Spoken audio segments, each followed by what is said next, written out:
నమస్తే welcome to Telugu one news నేను మీ ఫసల్ తెలంగాణ రాజకీయాల్లో మనం చూసుకున్నట్లయితే మహబూబాబాద్కి ఒక ప్రత్యేక స్థానం ఉందని చెప్పుకోవచ్చు. దేనికంటే అక్కడ ఉన్న నర్సంపేట మినహా మిగతా 6 అసెంబ్లీ నియోజకవర్గాలు ఎస్టీకి కేటాయించిన నియోజకవర్గాలు. అయితే అక్కడ రాజకీయం అయితే చాలా డిఫరెంట్గా ఉంటుంది. రాజకీయ పార్టీల మధ్య పోటీ ఉంటుంది, పార్టీలోనే అంతర్గత పోరు ఉంటుంది, అలాగే గ్రూప్ తగాదాలు కూడా సహజంగానే మనకు అక్కడ కనిపిస్తూ ఉంటాయి. అయితే ఈ నేపథ్యంలో అక్కడ కాంగ్రెస్ పార్టీ ఎలాగైనా మళ్ళీ అధికారం చేజిక్కించుకోవాలని అక్కడ పోటీ పడుతుంది. గ్రాండ్ విక్టరీ కోసం బీఆర్ఎస్ పార్టీ కూడా అక్కడ ట్రై చేస్తుంది.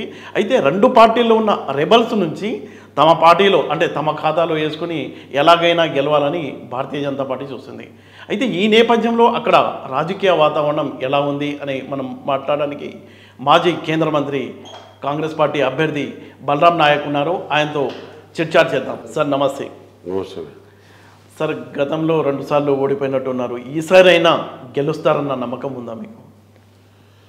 గతంలో ఓడిపోవడానికి కారణం ఒకటే కారణం కాదు, ఎన్నెన్నో కారణాలు ఉన్నాయి. ఆ కారణాలు చెప్పడం వల్ల ఇప్పుడు ఉపయోగం లేదు, ఏం లేదు. లాస్ట్ టైం నాకు 2 టికెట్లు కట్ చేసి నా పార్లమెంట్లో.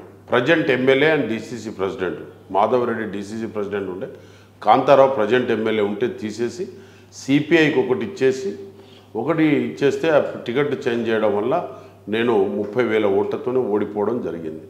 దాని తర్వాత టీఆర్ఎస్ హయాంలో కూడా నాకు 3,75,000 ఓట్లు నాకు వచ్చాయి. ఆ 3,35,000 నాకు వచ్చాయి, తర్వాత వానికి వచ్చాయి. కాబట్టి రకరకాలుగా కారణం వల్ల మళ్ళీ ఏంటంటే పోయినసారి సిపిఎం మనతో పొత్తు కలిశారు ఎమ్మెల్యే. అప్పుడు ఎంపీఆర్ఓకి వచ్చే వరకు పొత్తు కలవలేదు, వాళ్ళకి 80,000 ఓట్లు వెళ్ళిపోయాయి. నేను ఓడిపోయింది 70,000తో, 3,35,000 ఓట్లు పడ్డాయి. అంటే ఆ 1,00,000 ఓట్లు నాకు పడేది ఉంటే నేను 2 లక్షలకు డబల్ కదా ఎప్పుడైనా. అవును, 1,00,000 ఓట్లతో వాళ్ళకి పడ్డాయి కాబట్టి నాకు 2 లక్షల ఓట్లు నాకు మైనస్ అయ్యాయి. లేదా 2 లక్షల ఓట్లు నాకు పడితే 1,00,000 ఓట్లతో ఊడగొట్టినట్టే కదా నేను. అవును. కాబట్టి సిపిఎం పార్టీ కూడా లాస్ట్ టైం అంతకుముందు సారి ఏమో 2 టికెట్స్ కట్ చేయవలన ఓడిపోయినా. మొన్న ఓడిపోయిన కారణం ఏంటంటే లాస్ట్ టైం ఓడిపోయిన కారణం ఏంటంటే సిపిఎం మాతో పొత్తు ఉండి ఒక ఆదివాసీతో కూడా అబ్బాయి కోదండరామ్ వాళ్ళ పార్టీతో నిలబడ్డాడు కాబట్టి ఆయనకి 50,000 ప్లస్ 80,000 1,20,000 ఓట్లు పోయినాయి. పోతే నేను 50,000 ఓట్లతో ఓడిపోయినా. ఇప్పుడు మీ పార్టీలో ఉన్న అంతర్గత విభేదాలు ఎలా అధిగమిస్తారు మీరు? ఇప్పుడు కూడా మీకు మా పార్టీలో ఇప్పుడైతే ఈసారి అయితే మా అంతర్గత విభేదాలు ఏం లేవు. ఎందుకు లేవంటే 7కు 7 మెంబర్ గెలిచిండు. ఆయన మొన్న భద్రాచలం కూడా వెంకట్రావు అనే క్యాండిడేట్ కూడా గెలిచి కంబ్యాక్ టు యువర్ కాంగ్రెస్కి వచ్చేసాడు. అవును. కాబట్టి మాకు ఇలాంటి ప్రాబ్లం లేదు.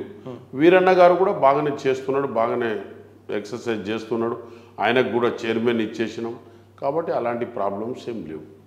అంటే ఇప్పుడు గెలిచిన ఎమ్మెల్యేలు ఎవరు మీకు సపోర్ట్గా లేరు అనే మాట అయితే వినిపిస్తుంది. దాన్ని ఎలా అధిగమిస్తారు? నాకు సపోర్ట్గా లేరని ఎవరు లేరే, అందరు నాకు సపోర్ట్గా ఉన్నారు. అలాంటి ప్రాబ్లం ఏం లేదు నాకు. అలాంటి ఇప్పుడు నాతో పినపాక ఎమ్మెల్యే నిన్న మీటింగ్ పెట్టాడు. మాధవరెడ్డి రేపు 14వ తారీఖు మేము మండలాల వైజ్ మీటింగ్ పెడుతున్నాం. మొన్న మురళి గారితో 2-3 మీటింగ్ పెట్టాం, రామచంద్రతో మీటింగ్లు పెట్టాం. నాకు అలాంటిది ఏం లేదు. అదొక ఏదన్నా ఉంటే అది పుకారా, అది నేను దానికి నమ్మను. ఓకే. రేవంత్ రెడ్డి దానికి నేను సీతక్క నేను కోఆర్డినేషన్తోనే కలిసి తిరుగుతున్నాను. మాధవరెడ్డికి ఇలా పొద్దున కూడా మాధవరెడ్డి గారితో కలిశాను నేను. మేము 14వ తారీఖు నుంచి కంటిన్యూ చేసేద్దాం నాయక్ సాబ్ అని ఆయన అన్నాడు. రామచంద్రతో కలిసి తిరుగుతున్నాం, మహబాద్ తిరుగుతూనే ఉన్నా. పినపాక ఎమ్మెల్యే మొన్న మేము ఇద్దరం కలిసి నియోజకవర్గం మీటింగ్ ఇవాళ కూడా మా భద్రాచలంలో మీటింగ్ పెట్టిండ్రు. మాకు అసలు ఈ ప్రాబ్లమే లేదు దేవుడి దయ వల్ల.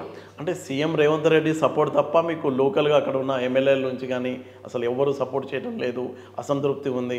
మీరు అప్పుడు పీసీసీ రేవంత్ అవ్వడానికి అప్పుడు లెటర్ ఇవ్వటం వల్లనే మీరు ఆయనకి రిటర్న్ గిఫ్ట్గా అతను రేవంత్ రెడ్డి మీకు టికెట్ ఇప్పించారంటారు. అందులో ఏమైనా వాస్తవం ఉందా? ఇప్పుడు ఇచ్చిన టికెట్లు అందరూ టికెట్ ఇప్పించిన వాళ్ళేనా? నేను టికెట్ ఇప్పించడం ఏమనండి? అంటే మీరు 10 సంవత్సరాలు లెటర్ గిటర్ లేని మేము ఇవ్వలే. ఇదంతా పుకారాలు.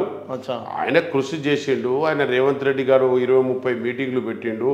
ఆయన కూడా కొన్ని జాగాల పాదయాత్ర చేసిండు, ఒక లేపిండు కాంగ్రెస్ పార్టీని, ఊలకటి తెచ్చిండు.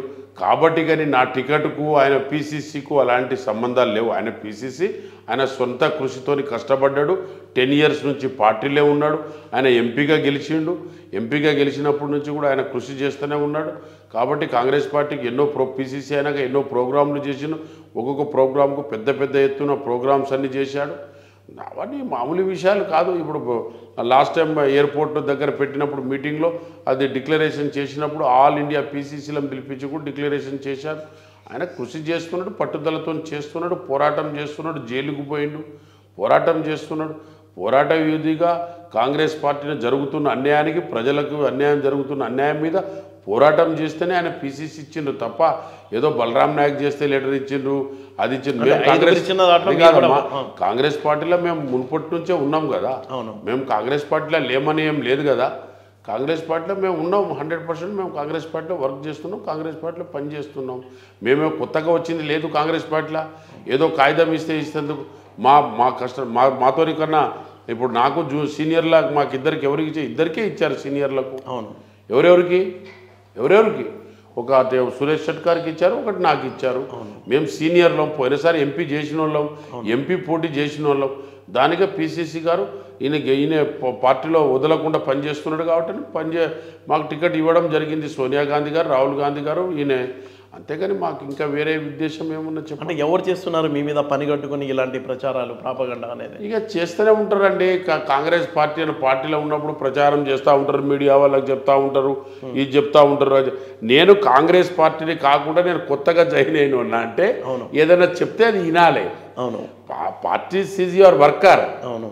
నేను పోయినసారి ఎంపీ పోటీ చేసినా, ఎమ్మెల్యేకి పోటీ చేసినా, నాకు మరి ఎమ్మెల్యే టికెట్ ఎందుకు ఇవ్వలే? ఇవన్నీ ఎమ్మెల్యే వద్దు, నువ్వు ఎంపీకి రమ్మని అన్నారు. పోయినసారి నాకు మరి ఎంపీ ఎమ్మెల్యే ఇచ్చినప్పుడు రేవంత్ రెడ్డి కాదు కదా పీసీసీ, అప్పుడు ఉత్తమ్ కుమార్ రెడ్డి గారు కదా పీసీసీ. మరి ఉత్తమ్ కుమార్ రెడ్డి గారు నాకు 2 టికెట్లు ఇచ్చాడు కదా, మరి నేనేమనుకోవాలి? ఇవన్నీ వట్టి మాటలు. ఎమ్మెల్యేలు గిట్టనని, ఎమ్మెల్యేలు ఏమున్నది? ఎమ్మెల్యే 100% నాతోనే ఉన్నారు. ఓకే, అదేం ప్రాబ్లం లేదు. సార్ మీ మీద ఒకటి ట్రోల్ ఎప్పుడూ అవుతూ ఉంటుంది. ఓటర్లని కూడా మీరు బెదిరిస్తూ ఉంటారు. ఒకవేళ మీకు కనుక ఓటు ఇవ్వకపోతే మొత్తం మళ్ళా ఆంధ్రాలో కలిపేస్తాననేది. నేను ఆంధ్రాలో కలిపేస్తానని నేను అనలే. మాకు ఓటేయకపోతే మీకు ఆంధ్రాలో కలుపుతున్నాము అని అన్న మాటకు దానికి ట్విస్ట్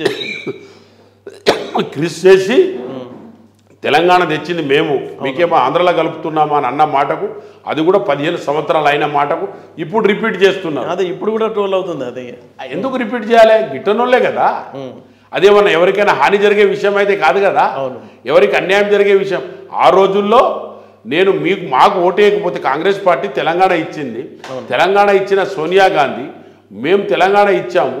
మాకు ఓటేయకపోతే మీరేమన్నా వేయకపోతే మాకేమన్నా తెలంగాణలో మీకు ఆంధ్రలో కల్పిస్తున్నాం, మాకు ఏమని అంటున్నాం, కానీ మీకు వేరే వాళ్ళకి వేస్తే మేము తెలంగాణ కల్పిస్తామని అంటలేము కదా అని అన్నా. దానికి ఆ మాటను తిప్పి మీడియా వాళ్ళ సోదరు ద్వారాలను ఎవరి ద్వారా తిప్పి 15 సంవత్సరాల కింద అన్న మాట ఇప్పుడు కూడా చెప్తున్నారు. 15 ఇయర్స్ సిన్స్ 10 ఇయర్స్ అయితే టీఆర్ఎస్ పార్టీ పరిపాలించింది కదా, మరి అప్పుడు ఎందుకు అనలేదండి? ఇప్పుడు ఎందుకు అంటున్నారు? ఎలక్షన్ అప్పుడు అక్కడే తేలిపోతుంది. మీ మీద పని కట్టుకుని పాత విషయాన్ని తెలిసిపో 10 ఇయర్స్ నుంచి అయిన విషయం ఇప్పుడు ఎందుకు చెప్తున్నారు అంటున్నా. 10 ఇయర్స్కి 15 ఇయర్స్ అప్పుడు ఎందుకు చెప్పలే? కాబట్టి ఇలాంటి పరపగండ వేసేటోళ్ళు ఇట్లాంటి వాటికి నేను నమ్మ అటువంటి గురించి నేను మాట్లాడా. ఓకే, అదంతా చిల్లర. 10-15 ఇయర్స్ తర్వాత ఇవాళ మాట్లాడుతున్నారు ఎందుకు? మరి 10 ఇయర్స్ కేసీఆర్ గవర్నమెంట్ ఉన్నప్పుడు ఎందుకు చెప్పలేదు? కేసీఆర్ గవర్నమెంట్ ఉన్నప్పుడు బీజేపీ గవర్నమెంట్ 10 ఇయర్స్ నుంచి ఉంది, కేసీఆర్ గవర్నమెంట్ ఉంది, మీరు అప్పుడు ఎందుకు మాట్లాడలేదు? ఇలాంటి మాట్లాడే మాటలకు ప్రజలే బుద్ధి చెప్తారు రేపు ఎన్నికల్లో. ఓకే సార్, మీ మీద ఇంకొక ఆరోపణ కూడా ఉంది. మొన్న జరిగిన ఎన్నికల్లో చాలా మంది దగ్గర డబ్బులు తీసుకున్నారు, టికెట్లు ఇప్పిస్తామని, పెట్రోల్ బంక్ కూడా రాపించుకున్నారు అనే ప్రచారం మార్కెట్లో ఉన్న ప్రచారం మీకు నేనా? అలాంటి పరపగండలు ఎవడన్నా చేస్తే రుజువు చేయమని చెప్పండి, నేను దేనికైనా సిద్ధమే.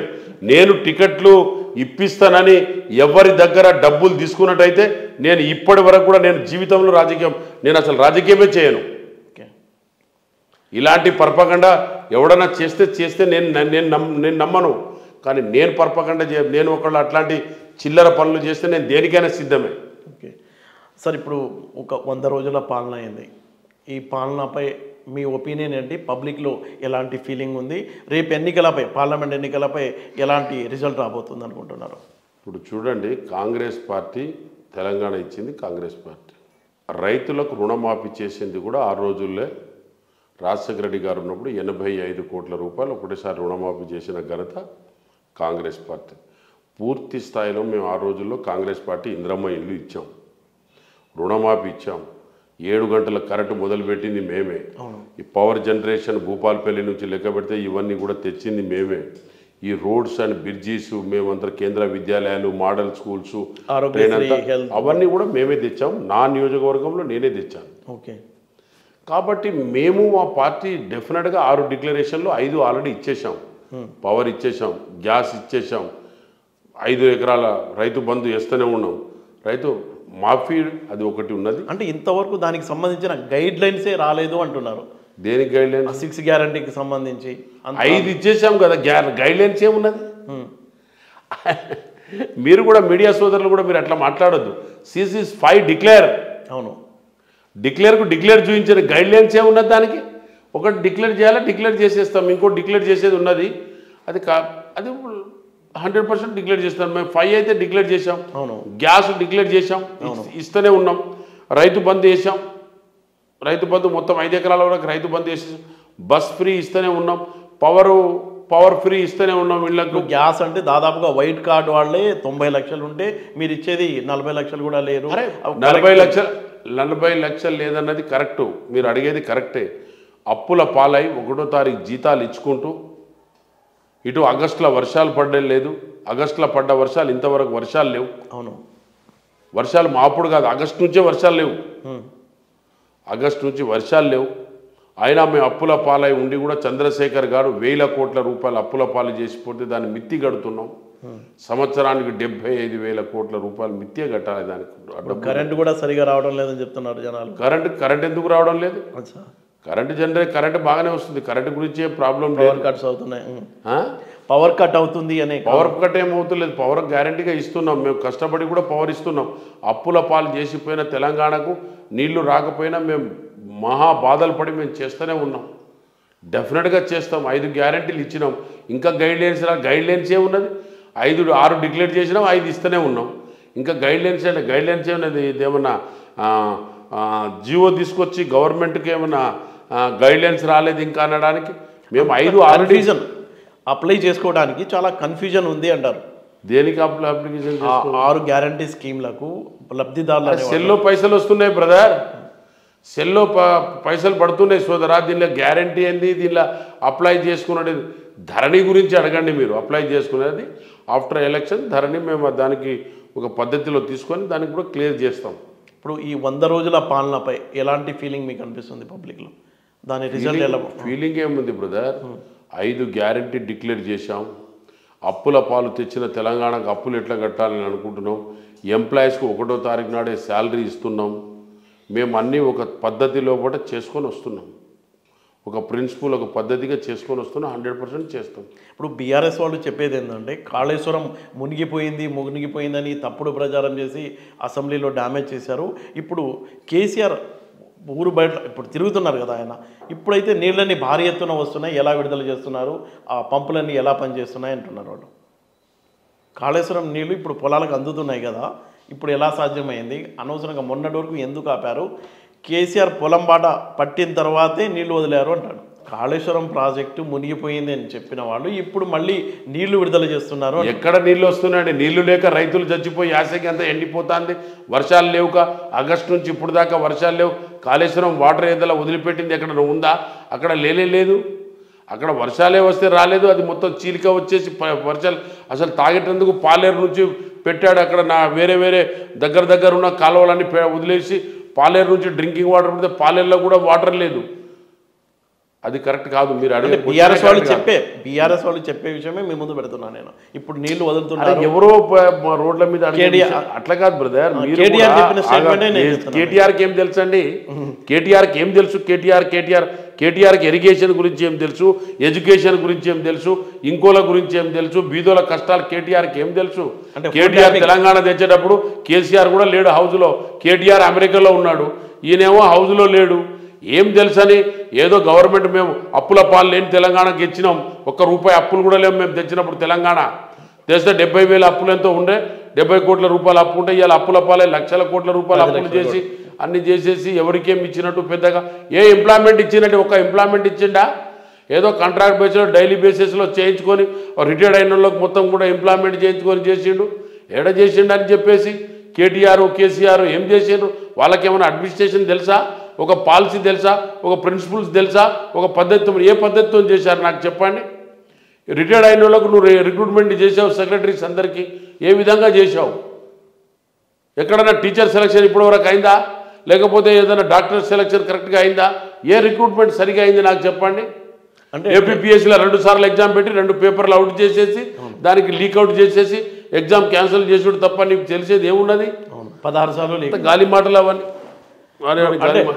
టెలిఫోన్ ట్యాపింగ్ తప్ప ఇంకేం తెలియదు అంటారా కేటీఆర్కి టెలిఫోన్ ట్యాపింగ్ ఆయనే చేసిండా నాకు తెలియదు మరి ఆయన చేసి ఉంటాడు వాళ్ళు టెలిఫోన్ ట్యాపింగ్ చేయించిండ్రు చేయలేదు అదే నువ్వు చేసిండా అంటున్నావు వాళ్ళు చెప్తేనే కదా అధికారులు చేసేది జనరల్గా ఏంటి అసలు వాళ్ళు చెప్పలేదా అది నాకు కొద్దిగా క్లారిటీ లేదు అసలు ఏంటి ఆ గొడవ ఏంటి టెలిఫోన్ ట్యాపింగ్ గొడవ మీకున్న ఇన్ఫర్మేషన్ నాకున్న నేను పూర్తిగా నేను ఎక్కడ తిరుగుతున్నా కాన్స్టిట్యున్సీలో దాన్ని నాకు వివరాలు క్లారిటీగా తెలియదు క్లారిటీగా నాకు తెలుసుకొని నేను చెప్తాను ఓకే ఇప్పుడు ఈ కాళేశ్వరం ప్రాజెక్టుకు సంబంధించి భారీ ఎత్తున అవినీతి అక్రమాలు జరిగాయి అవి చూపించారు 100% జరిగింది మళ్ళీ ఇరిగేషన్లో మొత్తం అక్రమాలు జరిగినాయి మొత్తం ఎందుకు సిబిఐ ఎంక్వైరీ ఆదేశించలేదు మీ పార్టీకి ఇస్తారు ఎందుకు ఇయ్యరు దాని టైం ఉండదు కదా దాన్ని ఎంక్వైరీ పెట్టారు దాని కమిటీలు వేశారు వాళ్ళు రిపోర్ట్స్ రావాలి ఈ ఎలక్షన్ అయినాక ఇవన్నీ అన్నీ చేస్తారు ఎందుకు చేయరు తప్పకుండా చేస్తారు అంటే మధ్యలో అంతకుముందు రేవంత్ రెడ్డి అంత అగ్రెసివ్గా మాట్లాడే సీఎం రేవంత్ రెడ్డి తర్వాత మెగా కృష్ణారెడ్డి వెళ్ళి కలిసిన తర్వాత ఆ ఇష్యూ క్లోజ్ అయినట్టు అనిపించటంలా ఎవరెవరు కలిసింది మనకేం తెలుసు మెగా కృష్ణారెడ్డి సీఎం గారు కలిసింది అది ఓపెన్ అందరికి తెలియవచ్చింది నేనే ఎక్కడ చూడలే వాళ్ళిద్దరు కలిసి ఉండగా ఛాయ్ దాకా కూడా చూడలేదు నేను అఫీషియల్గా లేదా ఆయన ఒక ఇరిగేషన్ కాంట్రాక్టర్ ఈయన ముఖ్యమంత్రి ఆయన తీసుకొచ్చి నాకు అడుగుతావు నువ్వు వీళ్ళిద్దరు కలిసి నాకు క్లోజ్ అయిందని నాకేం తెలుసు అంటే ఆ ప్రచారం అంతగా లేదు నేను ఇల్లేదు బ్రదర్ ఇప్పుడు అది బయటకు వస్తుంది అనుకుంటున్నారు సార్ ఆ స్కామ్ అనేది ఏ స్కామ్ కాళేశ్వరం స్కామ్ మేడిగడ్డ కుంగిన ఎంక్వైరీలో తేలుతుంది కదా అప్పులైతే చేసిండ్రు కదా పైసలు అయితే తెచ్చిండ్రు కదా ఏమి ఇంతవరకు ఖర్చు పెట్టిండు ఏం చేసిండు అనేది దానికి వివరాలు ఉంటాయి కదా ఓకే ఇక మీ పార్లమెంట్ నియోజకవర్గానికి వస్తే సార్ ఈ బయ్యారం ఉంది బయ్యారానికి సంబంధించి మీరు ఏం చేయబోతున్నారు ఆ స్టీల్ ప్లాంట్ కానీ గనులకు సంబంధించి బయ్యారం ప్రాజెక్టు డెఫినెట్గా ముందుకు తీసుకొస్తాం పెడతాం 100% నేను తీసుకొచ్చే ప్రయత్నంలో భాగంగా చేస్తా దాని క్వాలిటీ పూర్తి లేదంటాను కానీ నర్సంపేటలో ఉన్న గుట్ట మీదకి వెళ్ళి క్వాలిటీ తీసుకుపోయి దాంట్లో కలిపితే ఈక్వల్గా 50% అవుతుంది బయ్యారం ప్రాజెక్ట్ చేయవచ్చు ఎందుకంటే లోక్సభ రాజ్యసభలో అమెండ్మెంట్ తీసుకొచ్చింది నేనే అమెండ్మెంట్ డెఫినెట్గా తీసుకొచ్చి దానికి 100% చేస్తా అవతల 4 మండలాలు పోయినాయి భద్రాచలం ఈ మండలాలు ఆంధ్రాలో పోయినాయి అది ఫస్ట్ అమెండ్మెంట్లో లేదు సెకండ్ అమెండ్మెంట్లో పోకూడదు అది ఏదో చేసేసినారు అప్పుడు వెంకయ్యనాయుడు ఉన్నప్పుడు దాన్ని కూడా మనం సరి చేసేవలసిన అవసరం కూడా ఉంది బ్రదర్ ఓకే అక్కడ ఉన్న ఇరిగేషన్ ప్రాజెక్టుకి సంబంధించిన స్టేటస్ ఏందండి సీతారాం ఇరిగేషన్ సీతారాం అన్నీ ఉత్తమ్ కుమార్ రెడ్డి గారికి వాళ్ళంతా క్లారిటీగా చూస్తున్నారు అది ఇంకా పూర్తి స్థాయిలో బయట రాలేదు అంటే ఈ ఎన్నికల సందర్భంలో మీరు ఇచ్చే హామీలు పబ్లిక్కి మేము ఇచ్చే హామీలు ఏంది 6 గ్యారంటీలో 5 అవి కాదు సార్ ఈ నియోజక మీ పార్లమెంట్ పరిధిలో మీరు ఓడాడడానికి పోతారు కదా మీరు పోతారు అదే 6 గ్యారంటీలు ఇస్తాం మా ట్రైబల్ ఏరియాలో మేము పోడు భూముల చట్టం ఎక్కడెక్కడ ఉందో దాని ఏ విధంగా దెబ్బతిన్నదో దానికి ఇంప్లిమెంట్ చేయాలి ట్రైబల్ ఏజెన్సీలో ఇంద్రమ్మ ఇళ్ళు ఇస్తాం పూర్తి స్థాయిలో వాళ్ళకి 1 సంవత్సరం ఇంద్రమ్మ ఇళ్ళు వస్తాం ఐటీడీఏలు డెవలప్ చేస్తాం రోడ్లన్నీ డెవలప్ చేస్తాం టీచర్ సెలక్షన్లు చేయిస్తాం ఐటీడీఏలో ఉన్న హాస్టల్స్ అన్నీ కూడా డెవలప్ చేయవలసిన అవసరం మాకు ఉంది 100% డెవలప్ చేస్తాం అంటే పోడు భూముల వ్యవహారం అప్పట్లో రాజశేఖర రెడ్డి మీ పార్టీ తరఫున అప్పుడే పట్టాలు ఇచ్చారు ఆ తర్వాత ఈ 10 ఏళ్లలో కేసీఆర్ ఏమి ఇవ్వలేదు ఇప్పుడు మీరు కాంగ్రెస్ పార్టీ అధికారంలోకి వచ్చింది ఇచ్చే అవకాశం ఉందా ఎప్పుడు మళ్ళీ స్టార్ట్ ఉంది దేనికంటే అది ఎంత సీరియస్ అంటే ఆ ఐఏఎస్ ఆఫీసర్లని చంపడం జరిగింది కదా అప్పట్లో చేస్తాం దానికి చేస్తారు ఎందుకు చేయరు మా గవర్నమెంట్ చేస్తుంది తప్పకుండా దానికి ఆనర్ చేస్తాం పోటీ ప్రధానంగా ఎవరి మధ్య ఉంది సార్ అక్కడ నాకు పోటీ లేరాడ ఎందుకలా పోటీ లేరంటే మరి ఎందుకు అలా అంటారు ఏంటి బ్రదర్ పోటీ లేరు అంటే అసెంబ్లీ రిజల్ట్ని బట్టి చెప్తున్నారా లేకపోతే రీజన్ అసెంబ్లీ రీజన్ ఏంటండి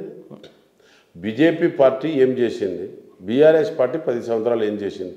ఓ కేంద్ర విద్యాలయాలు తెచ్చిండ్రా, మోడల్ స్కూల్ తెచ్చిండ్రా, రిక్రూట్మెంట్ చేసిండ్రా, ఏదన్నా ఒక ట్రైన్ ఆపిండ్రా, లేకపోతే ఒక ఇరిగేషన్ ప్రాజెక్ట్ తెచ్చిండ్రా, లేకపోతే భద్రాచలం బ్రిడ్జి తెచ్చిండ్రా, ఏటు నాగారం బ్రిడ్జి తెచ్చిండ్రా, ఇల్లంతు గుండాల రోడ్స్ తెచ్చిండ్రా, హైవే నేషనల్ రోడ్స్ తెచ్చిండ్రా, మరిపేడ రోడ్డు, ఇవన్నీ ఎవరు చేసినారు? మేము చేసినాం. ట్రైన్లన్నీ నేను ఆపిన, ఇవన్నీ ఎక్కువ కూడా ఏం పని చేసినని వాళ్ళకి పబ్లిక్ ఓటేస్తారు. ఎందుకు ఓటేయాలి? ఏం పని చేసిండ్రు ఎంపీలు? సీతారాం నాయక్ గారు ఎంపీగా గెలిచాడు, కవిత కూడా నా మీద ఎంపీగా గెలిచింది. మరి ఏం పని చేశారు వాళ్ళు? నా మీదనే గెలిచారు కదా 2 టైమ్, ఈయన ఒకసారి ఆయన ఒకసారి. ఏం పని చేశారు వాళ్ళు? ఎలాంటి పని చేయలేదు. అంటే మీరు మీ కమ్యూనిటీకి పెద్దన్నగా మీరు కేంద్ర మంత్రిగా కూడా ఉన్నారు, ఏం చేశారు మీ కమ్యూనిటీకి? ఏ ప్రాజెక్టులు తీసుకురావడం అనేది? ఏకలవ్య స్కూల్స్ తీసుకొచ్చాను, మణుగూరులో 150 బెడెడ్ హాస్పిటల్ తీసుకొచ్చాను, ఆల్ హాస్పిటల్లో చిన్న పిల్లగాలు చనిపోకుండా ఎక్విప్మెంట్ పెట్టించాను, ములుగులో హాస్పిటల్ ఇచ్చాను, Tadvai to Pasara road winding తెచ్చాను, వెంకటాపూర్ వాజేడు బ్రిడ్జిలు తెచ్చాను. ఇవన్నీ చాలా పనులు చేశాను నేను.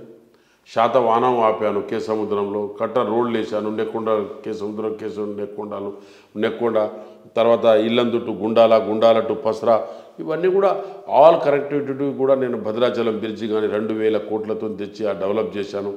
అన్నీ నేను చేసినవి చాలా ఉన్నాయి, చెప్పుకోవాలంటే చాలా ఉన్నది. ఇప్పుడు మన స్టోరీ తెలియదు, అంత పని చేశాను నేను. పబ్లిక్ జాబ్ మహిళలు పెట్టించాను, వికలాంగులకు సైకిల్ ఇచ్చాను.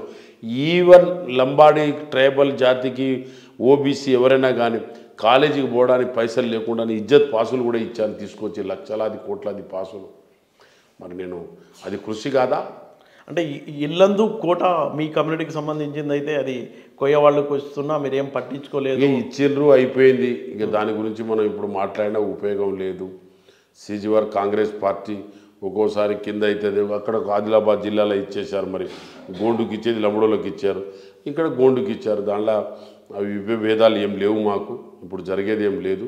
తప్పకుండా ఫైట్ చేస్తాం. మా జాతికి నాకు ఎంపీ టికెట్ ఇచ్చాను, మా జాతికి కావాల్సిన ఏర్పాట్లు, మా జాతికి గవర్నమెంట్ నుంచి రావాల్సినది పోడు భూముల చట్టం కానీ, ధరణి విషయంలో కానీ, ఇంద్రమ్మ ఇళ్ళ విషయంలో కానీ, వాళ్ళ లోన్స్ విషయంలో కానీ, ఇవన్నీ కూడా నాకు క్లారిటీ ఉంది. తప్పకుండా నేను కూర్చొని దానికి విశ్లేషణ చేసి చేద్దామని ప్రయత్నంలో ఉన్నాను. జాతీయ స్థాయిలో ట్రెండ్ ఎలా ఉంది సార్? జాతీయ స్థాయిలో బీజేపీ ఎక్కడ ఉందా? కాంగ్రెసే వచ్చేది. ఇప్పుడు రాహుల్ గాంధీ గారు పాదయాత్ర చేశారు, దేశానికి ప్రాణాలు అర్పించిన ఫ్యామిలీ సోనియా గాంధీ గారు, మన రాజీవ్ గాంధీ గారు, ఇందిరాగాంధీ గారు, రాహుల్ గాంధీ గారి గ్రాండ్ మదర్ ఇందిరాగాంధీ గారు, వీళ్ళు దేశానికి ప్రాణాలు అర్పించారు. వీళ్ళు ఏం చేశారు, మోడీ గారు ఏం చేశారని నేను అడుగుతున్నా. కాబట్టి వాళ్ళ కుటుంబంలో ఉన్న కాన్ఫిడెన్స్ ఉంది, 400 సీట్లు కొట్టబోతున్నాం అంటున్నారు వాళ్ళు. ఎవరు? భారతీయ జనతా పార్టీ కూటమి చేసేదే 300, 400. ఎన్డీఏ కూటమి అబ్కి బార్ 400 అనే నినాదం కూడా ఇచ్చాడు కదా. అయితే ఇచ్చి ఓట్లేసేస్తారా? అది మీకు అడుగుతున్నా నేను, ఎలా ఉంది పల్స్, ఎలా ఉన్నాయి పల్స్? మా కాంగ్రెస్ పార్టీ గెలుస్తుందండి. రాహుల్ గాంధీ గారు బడుగు బలహీన వర్గాలకు, అన్ని వర్గాలకు తీసుకొని పోతున్నారు. కేజ్రీవాల్కు జైల్లో వేసేస్తే గెలుస్తారా? ఓకే, అది ప్లస్ అయిందండి మీకు కేజ్రీవాల్కి అరెస్ట్ చేయడం? జైల్లో వేసిండ్రు, ప్లస్సా మైనస్ అనేది తర్వాత విషయం. జైల్లో వేసిండ్రు, దాని గురించి బీజేపీ పార్టీ గెలిచిపోతుందా? ఓకే, అంటే ఇప్పుడు ఈడీ సిబిఐ వీళ్ళంతా దాడులు చేయడం, మళ్ళీ బీజేపీలో జాయిన్ అయిపోతే వాళ్ళని మంచివాళ్ళుగా క్లీన్ సీట్ ఇవ్వడం అనేది జరుగుతుంది అంటారు. దాని మీద మీ కామెంట్? చాలామంది ఉన్నారు కదా, నిన్న పేపర్లో కూడా వచ్చింది, 23 మంది కీలక నేతల పేర్లతో సహా వాళ్ళంతా పెద్ద పెద్ద కుంభకోణాల్లో ఇరుక్కుని వాళ్ళందరూ దర్జాగా బెయిల్ మీద తిరుగుతున్నారు. మళ్ళీ ఇప్పుడు వాళ్ళ పరిష్కారం, ఆ 7 పెద్ద పెద్దోళ్ళు దర్జాగా తిరుగుతున్నాను అంటున్నారు. ఎవరు దర్జాగా తిరుగుతలేరు? మోడీ కూడా దర్జాగానే తిరుగుతాడు, బీజేపీలో పెద్ద పెద్ద నాయకులు కూడా దర్జాగానే తిరుగుతున్నారు. అదంతా కూడా కాలమే పరిష్కారం చేస్తుంది. డెఫినెట్గా మా యూపీఏ గవర్నమెంట్, ఇండియన్ కూటమి డెఫినెట్గా వస్తుంది. మీ కాంగ్రెస్ పార్టీకి ఎన్ని సీట్లు రావచ్చు అనుకుంటున్నారు సార్? 150 దాటుతాయా? అంటే మాకు 200 సీట్స్ 100%. పార్టీకి, నేను ఇండియా కూటమికి అంటాను లేదు, కూటమి కాదు పార్టీకే, కాంగ్రెస్ పార్టీకి 175 గ్యారంటీ వస్తాయి. ఓకే, తెలంగాణలో ఎలా ఉంది సార్ పరిస్థితి? 17 సీట్లలో 14 సీట్లు మేము గెలుస్తాం, 1000%. మీరు రాసి పెట్టుకోండి, 14 సీట్స్. అంటే మిగతావి బీజేపీ ఎన్ని గెలుస్తుంది? బీజేపీనా బీఆర్ఎస్? అంటే ఎంఐఎం ఒకటి పోగా 14 అంటే 10, ఇంకా 2 సీట్లు ఎవరికి ఇస్తున్నారు? ఇక మేము 14 గెలిచినాక ఇక ఉన్నాయని 3 ఉన్నాయి, 17 కదా. ఒకటి ఎంఐఎంకి వెళ్ళిపోతాయి. ఉన్నది 2. అది బీజేపీ గెలుస్తా, టీఆర్ఎస్ గెలుస్తా, వాళ్ళు చూసుకోవాలి. మేమైతే 14 గెలుస్తున్నాం. సరే, లాస్ట్గా ఒక విషయం చెప్పండి. ఎందుకు కేసీఆర్కి ఇలాంటి దుస్థితి ఏర్పడింది స్టేట్లో అన్ని రకాలుగా? ఒకప్పుడు ఒక వెలుగు వెలిగిన కేసీఆర్కి ఇలాంటి దుస్థితి ఎందుకు వచ్చింది? అప్పులు చేయలేదని. ఆయన స్టేట్కు ఏం దోసుకోలేదు, అప్పులు చేయలేదని ఆ పరిస్థితి పట్టింది. ఆయన అప్పులు చేయకపోతే మొత్తం దాన్ని తినేసిండు. ఇరిగేషన్ ఉన్న ల్యాండ్, చుట్టుపక్కల దేశాల ల్యాండ్ అన్నీ అమ్ముకున్నాడు. ఆ పరిస్థితి తెస్తున్నాడు చెప్పి ఇంకోసారి రావద్దని చెప్పేసి పబ్లిక్ ఓటకుండా చేసిండు. ఎరువుల ధర ఎక్కడ పెంచిండు? ఎవరి రిక్రూట్మెంట్ ఇచ్చిండు? 10 సంవత్సరాల నుంచి ఎక్కడ ఇందిరమ్మ ఇల్లు ఇచ్చిండు? ఎక్కడ డబుల్ బెడ్రూమ్స్ ఇస్తానని ఇచ్చిండు? ఏ పంట ఏ రైతుకు గిట్టుబాటు ఇచ్చిండు? అంటే ఏదో రైతు బంధు వేసేసి అంత బడాబాబులకు రైతు బంధువులు వేసేసి చేస్తే నడిచిపోతుందా? ఇప్పుడు మీరు ఎప్పుడు ఇవ్వబోతున్నారు రైతు బంధు? మొన్ననే 5 ఎకరాల వరకు వేసాం కదా, 3 రోజులు 4 రోజుల క్రితం. అట్లా ఇప్పుడు మీ పార్లమెంట్ నియోజకవర్గంలో పోటీ ఎవరి మధ్య ఉండబోతుంది సార్? ముక్కోడ పోటీ ఉంటుందా, లేకపోతే ముఖాముఖి పోటీ ఉంటుందా? నాకు పోటీ ఉండరు సార్. అచ్చా, పోటీ లేదు నాకు. ఓకే. బీజేపీ నాకు పోటీ కాదు, బీఆర్ఎస్ కూడా పోటీ కాదు నాకు. నా ప్రజలే నాకు హానర్ చేసి గెలిపిస్తారు. నా ప్రజలే నాకు మెజారిటీ ఇస్తారు. నా ప్రజలు, మా నాయకులు, 7 ఎమ్మెల్యేలు, మా ప్రజలు, మా మండల ప్రెసిడెంట్లు, మా బూత్ కమిటీ వాళ్ళే నాకు చేసి నాకు గెలిపిస్తారు. అంటే తెలంగాణలో, ఇండియాలో, అలాగే మీ పార్లమెంట్ నియోజకవర్గంలో మొత్తం కాంగ్రెస్ వేవ్ ఉంది కాబట్టి మీ గెలుపు అనేది చాలా ఈజీ అని మీరు అనుకుంటున్నారు? ప్రజలు ఉన్నారు మాతో. కోడి భూముల చట్టం కానీ ఇంకోటి కానీ కాంగ్రెస్ పార్టీ చేసింది. మేము కాంగ్రెస్ పార్టీకి నేను అడగగలుగుతా. వాళ్ళు పోయి ఓటు వేయమని ఏ విధంగా అడగగలుగుతారు నాకు చెప్పండి. నేను అడిగే హక్కు నాకు ఉంది, నేను అడగగలుగుతా. సార్, మనం గతంలో కూడా చూసాం, వాజ్పేయి టైంలో కూడా 10 ఏళ్ల పాలన తర్వాత బీజేపీ దేశం వెలిగిపోతుంది అన్న ఒక స్లోగన్తో భారీ ఎత్తున ప్రచారం చేసింది బీజేపీ. సేమ్ అదే ట్రెండ్ ఇప్పుడు కొనసాగుతుంది అనుకోవచ్చా? మోడీ అయితే కరోనా చూసాం, అన్నిట్లో వైఫల్యమే, ఎక్కడా లేదు, ఏం చేసింది లేదు. కానీ ఆయన మాటల గారడికి పడిపోతున్నారు. ఇప్పుడు పబ్లిక్లో మార్పు వచ్చిందని మీరు అంటున్నారు. అంటే ఎలాంటి మార్పు వచ్చింది? మోడీకి ఎందుకు ఓటేయరు, రాహుల్ గాంధీకి ఎందుకు ఓటేయాలనుకుంటున్నారు? మోడీ గారు ఏ పని కూడా పూర్తి స్థాయిలో చేయలేదు. ఖాళీ షో ఫుటేజ్ మీడియాను షో చేస్తూ టీవీలో షో చేశాడు తప్ప ఆయన చేసింది ఏం లేదు. ఏ ఒక్కటి కూడా పాలసీ కరెక్ట్ కాదు. రైతుల పట్ల పంజాబ్ల రైతులు కానీ హర్యానా రైతులు కానీ చాలా ఇబ్బందులు పడ్డారు ఆయన తెచ్చిన అమెండ్మెంట్స్ రైతుల పట్ల. అటువంటి వ్యక్తికి ఓటేయాలన్నా, లేకపోతే రైతే రాజ్యమని జై జవాన్ జై కిసాన్ లాల్ బహదూర్ శాస్త్రి అనవచ్చు, లేకపోతే దానికి ఆ ప్రిన్సిపల్ ఆ మాటలను పాటించిన కాంగ్రెస్ పార్టీ ఎప్పుడైనా గిట్టుబాటు ధర ఇచ్చింది. రాహుల్ గాంధీకి ఓటు ఎందుకు ఇవ్వాలి మన తెలంగాణలో ఒకటి అంటే, సోనియా గాంధీ తెలంగాణ ఇచ్చింది. ఒక్కసారి నా కొడుకును ప్రైమ్ మినిస్టర్ చేయమని అడుగుతుంది. 60 సంవత్సరాల ఆకాంక్ష ప్రజలది, 60 ఇయర్స్, 60 సంవత్సరాల నుంచి పోరాటం చేస్తే సోనియా గాంధీ ఒకటేసారి మీకు తెలంగాణ ఇచ్చిన తల్లి సోనియా గాంధీ. సోనియా గాంధీ తెలంగాణ ఇవ్వకపోతే ఈయన వచ్చునా? చంద్రశేఖర్ రావు. ఆయన రావడం వల్ల ఉద్యమకారుడు అని చెప్పి ప్రజలు నమ్మి ఓటేశారు. జస్ట్ ఓటేసినందుకు ప్రజలను అప్పుల పాలు చేసి, ప్రజలను మాయమాటం చేసి, ప్రజలను మోసం చేశాడు తప్ప ప్రజలకు లాభం చేసింది ఆయన ఏమీ లేదు. మిడిల్ క్లాస్ మీద కూడా చాలా ఎఫెక్ట్ ఉంది. ప్రతి జిఎస్టీ జిఎస్టీ వల్ల లాభం ఏంటిది మనకు? గ్యాస్ సిలిండర్ కానీ, పెట్రోల్ కానీ, ప్రతిదీ కూడా, ఉద్యోగాలు కానీ, ప్రతి ఒక్కటి కానీ, గ్యాస్ కానీ, పెట్రోల్ కానీ, నూనె ధరలు అన్ని కానీ, ఎరువుల 10 ఏళ్ల క్రితం మీ ప్రభుత్వం వెళ్ళినప్పుడు ఎలా ఉండేది? ఏ మాత్రం రిక్రూట్మెంట్ ఎక్కడ జరగలేదు. ఒక వ్యక్తి ఉద్యోగం పిలగానికి వస్తే తండ్రి వాడు పైసలు పంపకుండా పర్లేదు కానీ వాడిని చూసి వీడు ఆరోగ్యంగా బతుకుతాడు. ఒక చెల్లె మా అన్న ఉద్యోగం చేస్తున్నానని చదువుకుంటుంది హాయిగా, నాకు వేయాలి కాబట్టి రేపైనా మా అన్న పెళ్లి చేస్తాడని. అలాంటి ఏ మోరల్ సపోర్ట్ లేని వీక్నెస్ పర్సనల్ అయినాం తెలంగాణలో. లోపల పురుగు చంపుతుందే కింద చెరువుల వడ్లల్లా, ఆ వరులెక్క చేశాడు చంద్రశేఖర్.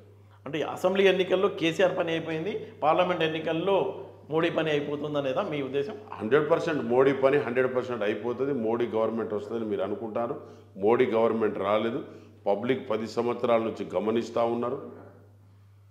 చాకలి ఒట్రి అందరూ కూడా ప్రతి ఒక్కడు weaker section ST SC BC వర్గాలకు ఏం జరిగింది నాకు ఒకటి చెప్పండి. మోడీ ప్రభుత్వంలో 10 ఇయర్స్లో ఏం లాభం జరిగింది? అవును, మాటల గారడి తప్ప ఏం లేదు. కాబట్టి మోడీ గవర్నమెంట్ ఫెయిల్ అవ్వడానికి రిక్రూట్మెంట్ ఏదైనా అయిందా? అంటే ప్రజలు ఇప్పుడు మార్పుని కోరుకుంటున్నారంట. 100% కోరుకుంటున్నారు. మోడీ గవర్నమెంట్ రాదు. రాహుల్ వాళ్ళు మధ్యప్రదేశ్లో వచ్చేస్తుంది. నేను ఉత్తరాఖండ్లో ఇలా నీకు దగ్గర మోడీ క్యాండిడేట్ బీజేపీ క్యాండిడేట్ నిలబడతలేడు. అవును, ఎక్కడ నీకు అస్సాం కానీ అక్కడ కానీ చాలా భయంకర ఆందోళన వాళ్ళు ట్రైబల్స్ అందరికి కొట్టిండ్రు. అవును, అక్కడ 60-70 సీట్లు ఉన్నాయి. అక్కడక్కడ స్టేట్లో 10-15 చేతులు ఎత్తేసారు. మణిపూర్ అస్సాం అన్నీ ఎత్తేసారు. అవును, మొన్న ట్రైబల్కు ఉత్తరాఖండ్ అది మన కాదు ఇక్కడ బీహార్లో ఆయన పేరు ఏదో సిపి సూరనా వాడిని కూడా అరెస్ట్ చేశారు. ఇవన్నీ వాడిని కూడా అరెస్ట్ చేశారు. మరి అలాంటి అరెస్టులు ఉన్నాయి, ఇవన్నీ అత్యాచారాలు జరుగుతున్నాయి. అంటే మోడీ ఏం చేస్తున్నాడు? రామాలయం ఆయన గట్టుడే కాదు, రామాలయం ఊరికి రామాలయం ఉన్నది మా దగ్గర. మా భద్రాచలం కన్నా పవిత్రమైన రామాలయం ఎక్కడే లేదు ప్రపంచంలో. అవును, మా రాముడు మా దగ్గరే ఉన్నాడు. అవును, అందరి ఊళ్ళో ఉన్నాడు రాముడు. మీరు మళ్ళీ ఈ ఎన్నికల్లో గెలిచి ఢిల్లీలో మళ్ళీ కేంద్ర మంత్రిగా రావాలని తెలుగు అని కూడా మిమ్మల్ని కోరుకుంటాం సార్. నమస్తే.